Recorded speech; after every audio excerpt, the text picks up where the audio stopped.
तो हम मेष लगन के विभिन्न भावों में राहु और बृहस्पति की युति के बारे में चर्चा कर रहे थे। इस वीडियो में देखेंगे अगर मेष लगन के 12वें भाव में राहु और बृहस्पति का युति हो तो आपके लिए कैसा रहेगा। 12वां भाव बृहस्पति का खुद का घर है, ऐसे में बृहस्पति यहाँ बहुत ही ज़्यादा कंफर्टेबल रहेंगे और राहु यहाँ पर बृहस्पति के साथ स्थित रहेंगे।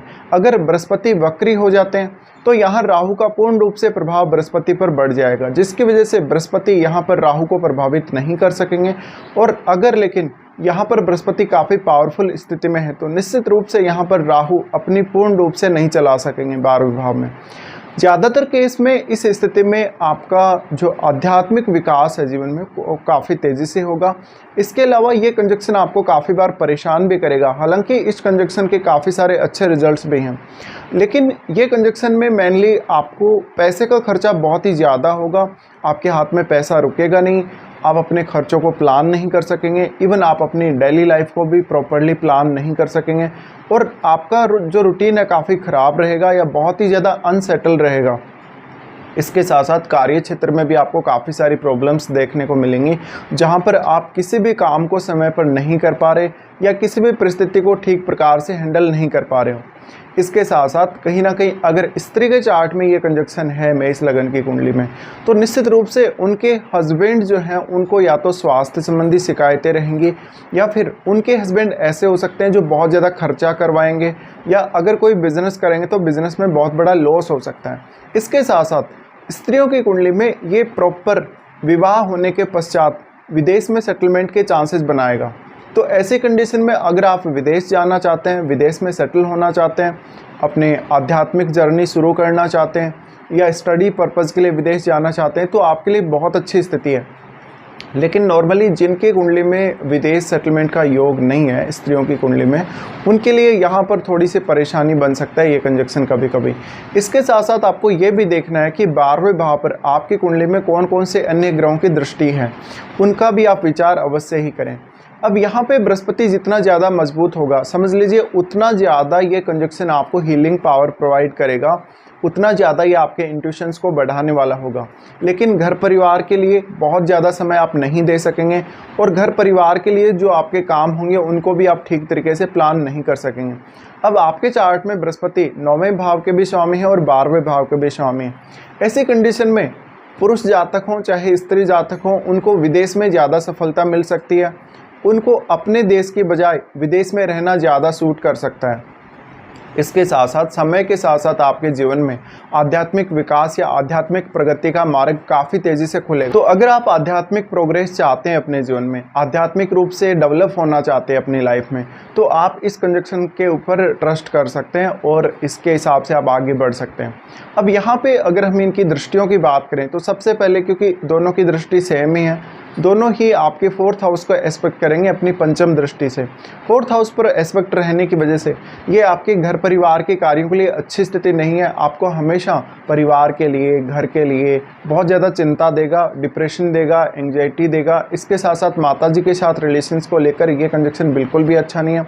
हो सकता है कि आपकी माताजी की सेहत बहुत ही ज़्यादा ख़राब रहे या उनके साथ आपकी अंडरस्टैंडिंग बिल्कुल भी ना रहे। इस प्रकार की स्थिति में अक्सर आपको अपने घर पर बहुत ही कम समय देना रहेगा, यानी आप घर पर बहुत लंबे समय तक नहीं रह पाएंगे। आप लंबे समय तक घर पर कहीं ना कहीं बहुत ज़्यादा अनसेटल रहेंगे या बहुत ज़्यादा परेशान रहेंगे, बट पूर्ण रूप से संतुष्ट नहीं रहेंगे। ये कंजक्शन की वजह से आपको घर परिवार की चिंता हमेशा ही लगी रहेगी। ज़्यादातर ये कंजक्शन आपको उच्च शिक्षा के लिए विदेश जाना, कोई रिसर्च पर्पज़ या कोई ऐसा पर्पज़ हो जिसके लिए आप विदेश जाके सेटल हो सकते हैं और वहीं पे बहुत अच्छा आप काम कर सकते हैं। उसके बाद ये कंजक्शन में दोनों की दृष्टि आपके 6th हाउस पे पड़ेगी जहाँ केतु स्थित होंगे। यहाँ पर भी ये कंजक्शन आपको कोई खास प्रोग्रेस नहीं देगा अगर बृहस्पति वक्री हो तो। लेकिन अगर बृहस्पति वक्री नहीं हो तो इस केस में आप निश्चित रूप से अपने जीवन में आने वाली बाधाओं को दूर कर सकेंगे। आप कंपटीशन को बहुत अच्छे से फेस कर सकेंगे और जो भी समस्याएं आपको आने वाली हैं उनको आप पहले से ही पता कर सकेंगे, जिससे आप आने वाले समय में उनके लिए तैयार रहें। यहाँ पर अगर आपकी आपके ऊपर कोई लीगल मैटर है, कोई ऐसी कार्रवाई हुई है लीगली, तो उससे आप बहुत तेज़ी से बाहर निकल सकते हैं।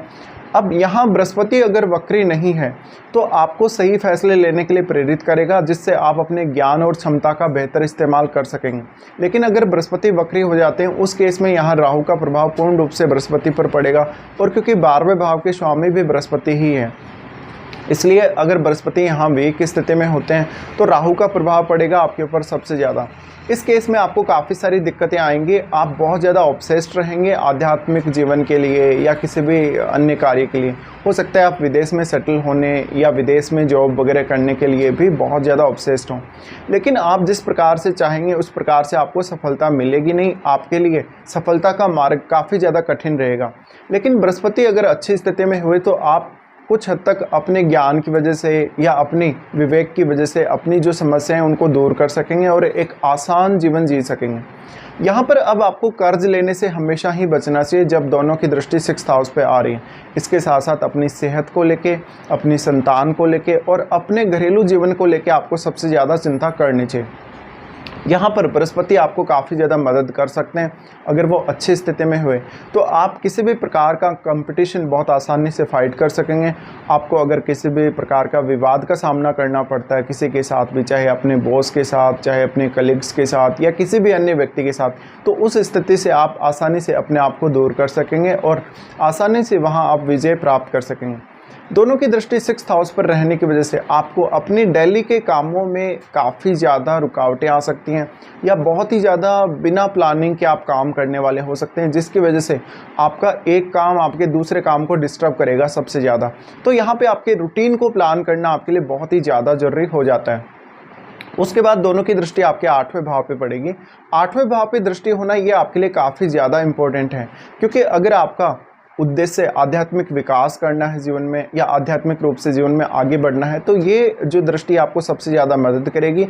इसके अलावा आप अकल्ट के विषयों में अगर रुचि लेते हैं, कोई किसी भी प्रकार के रिसर्च से रिलेटेड काम करते हैं, तो आपको काफ़ी फ़ायदा होगा। लेकिन कहीं ना कहीं आप अपनी जो क्षमताएं हैं उनको आसानी से पहचान नहीं सकेंगे कभी कभी, और अपने ऊपर भी आप काफ़ी ज़्यादा डाउट करने लगेंगे। स्त्रियों के चार्ट में ये कंजक्शन थोड़ा ज़्यादा ख़राब साबित होगा इस केस में, लेकिन यहाँ पर आपके 8वें भाव को इन दोनों के द्वारा एक्सपेक्ट किया जा रहा है। इस वजह से कुछ हद तक आपको सडन गेन अवश्य दे सकते हैं। आपको कोई ऐसा गेन दे सकते हैं जिसके लिए आपने कोई प्रयास नहीं किया हो। आपको पैतृक संपत्ति या परिवार से बहुत ही कम उम्मीद रहनी चाहिए सपोर्ट मिलने की। इसके साथ साथ आपको अब सब कुछ अपने निर्णयों के आधार पे करना पड़ेगा, खुद के बेस पे करना पड़ेगा। और अगर यहाँ बृहस्पति आपको सपोर्ट कर जाते हैं तो निश्चित रूप से आप बहुत सारी समस्याओं से बच भी सकते हैं। लेकिन ज़्यादातर जो आपको नुकसान होगा, आप अपनी क्षमताओं का या अपने विवेक का सही इस्तेमाल नहीं कर सकेंगे, और ये आपके लिए सबसे बड़ा एक समस्या का कारण बनेगा। अब आपके 6th हाउस में कोई भी अन्य ग्रह स्थित है या आपके 4th हाउस में या आपके 8th हाउस में कोई भी अन्य ग्रह स्थित है, तो आपको उन ग्रहों को देखना चाहिए, क्योंकि उनका प्रभाव इन दोनों ही ग्रहों पर पड़ेगा 12वें भाव में। इसके साथ साथ आपके कौन कौन से अन्य ग्रह ऐसे हो सकते हैं जो आपके 12वें भाव को एक्सपेक्ट कर रहे हैं, ये भी आपको चेक कर लेना चाहिए।